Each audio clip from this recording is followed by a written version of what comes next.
हाय praise Lord, कैसे हैं आप लोग। एक वचन के साथ में मैं आपके सामने आना चाहता हूं दोस्तों।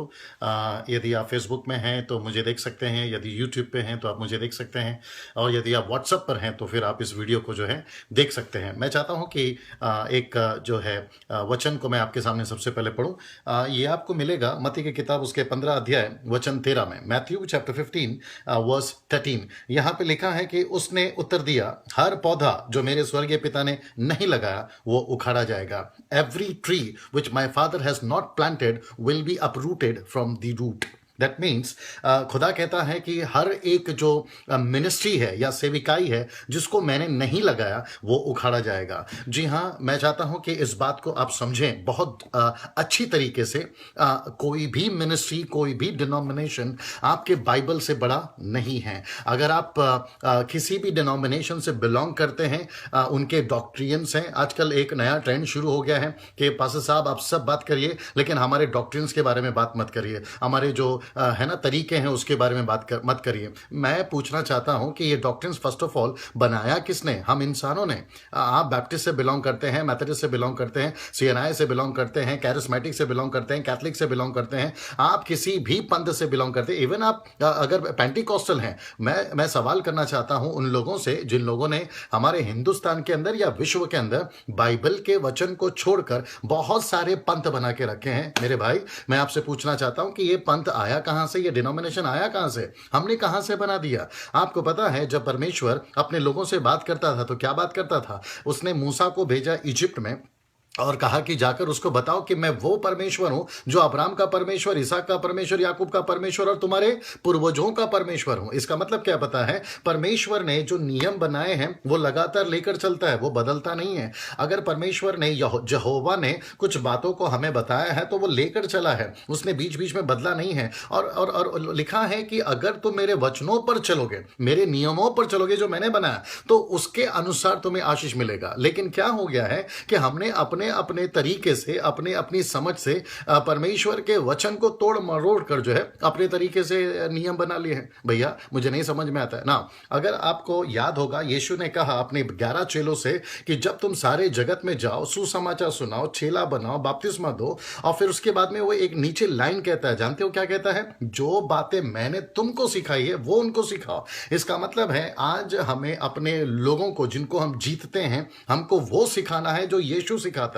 इसलिए तो लिखा है कि लूका की किताब उसका 6वां अध्याय वचन 46 में, मैं फिर कहना चाहता हूं, लूक चैप्टर 6 वर्स 46 में लिखा है कि जब तुम मेरा कहना नहीं मानते, याद रखिए मेरा कहना यानी यीशु का कहना, जब तुम मेरा कहना नहीं मानते तो मुझे हे प्रभु क्यों कहते हो? इसका मतलब है जब हम परमेश्वर के वचन के अनुसार चलते हैं, जैसा वो कहता है वैसे ही यदि हम करते हैं, तब जाकर परमेश्वर हमें आशीष देता है। आप है मेरे साथ में? इसका मतलब क्या है कि कोई भी पंथ या कोई भी डिनोमिनेशन, कोई भी डॉक्ट्रिन जो है बाइबल से ऊपर नहीं है मेरे दोस्त।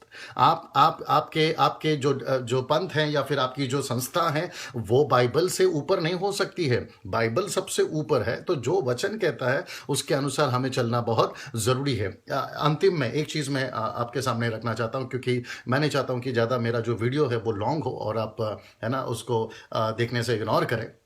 एक चीज मैं आपके सामने रखना चाहता हूं। जब यीशु कहता है कि हर पौधा जो मेरे पिता ने नहीं लगाया वो उखाड़ा जाएगा, इसका मतलब क्या पता है? हम सारी 25 साल, 30 साल, 40 साल या 15 साल या 20 साल जो भी मिनिस्ट्री कर रहे हैं, आपको पता है परमेश्वर अपना जो न्याय जब करेगा मुझको और आपको लेकर, या पास्टरों से या अगुओं से, तो वो सबसे पहला क्या करेगा पता है? वो सबसे पहला पूछेगा कि तुम्हारी जो मिनिस्ट्री है, चाहे वो प्रीचिंग की हो, एवेंजलिस्ट की हो, बाइबल कॉलेज स्टार्ट किए हैं, ऑर्फनेज स्टार्ट किए हैं, आपने वर्शिप स्टार्ट करी है, कॉन्सर्ट्स आप कर रहे हैं, एल्बम्स आप बना रहे हैं, ये सारा सवाल उठता है कि क्या वो मैंने तुमको दिया है? और अगर सोचिए कि अगर खुदा ने नहीं दिया, यहोवा परमेश्वर ने या यीशु मसीह ने या पवित्र आत्मा ने नहीं दिया, और सब कुछ करने के बाद में जब हम हेवन में जाते हैं तो भैया सोचिए वहां परमेश्वर हमसे जब पूछेगा, हमारी सारी मिनिस्ट्री धरी की धरी रह जाएगी।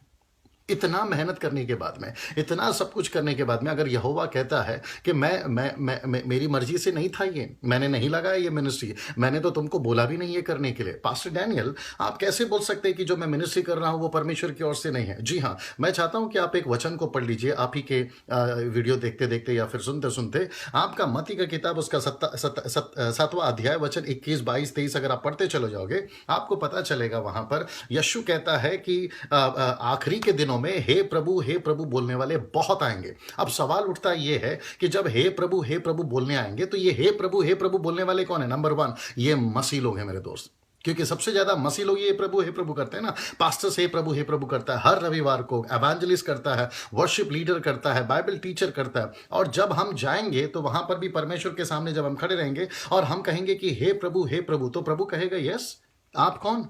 और फिर हम कहेंगे कि परमेश्वर मैं वो हूं जिसने मुंबई के अंदर, महाराष्ट्र के अंदर, कर्नाटक के अंदर, आंध्र प्रदेश के अंदर, या फिर तमिलनाडु के अंदर, या केरला के अंदर, या फिर एमपी में, यूपी में, आपके 130 करोड़ की जो हिंदुस्तान की आबादी है, या फिर विश्व की आबादी 710 करोड़ की आबादी है, मैं वहां मिनिस्ट्री करता था, मैंने ये किया है, मैंने वो किया है। जानते हो प्रभु क्या कहेगा? प्रभु कहेगा तुम्हारी सारी मिनिस्ट्री मेरे पिता की मर्जी पर नहीं थी। It was not on the will of my father.